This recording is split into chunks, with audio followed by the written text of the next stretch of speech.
Hello students, today we are going to discuss the ninth numerical of pH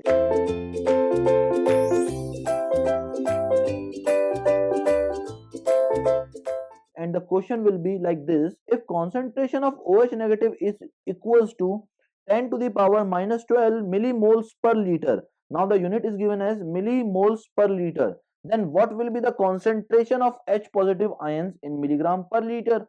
Now we need to find the concentration of H positive, for which we need to determine the pH.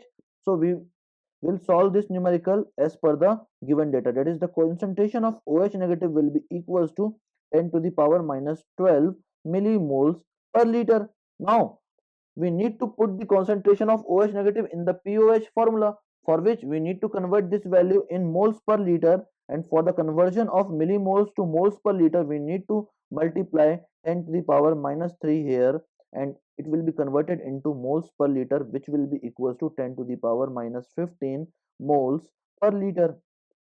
Now we know the formula of POH, which will be equals to minus log with base 10 concentration of concentration of OH negative ion.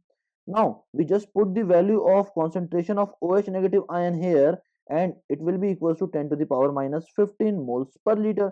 Now the POH value comes out as 15. Okay.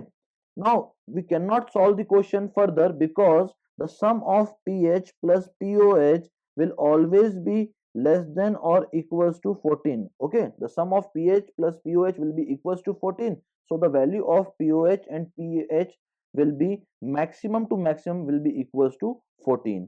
That's why here POH comes out as 15, which will be not possible in any case. That's why question cannot be solved. That's why question cannot be solved.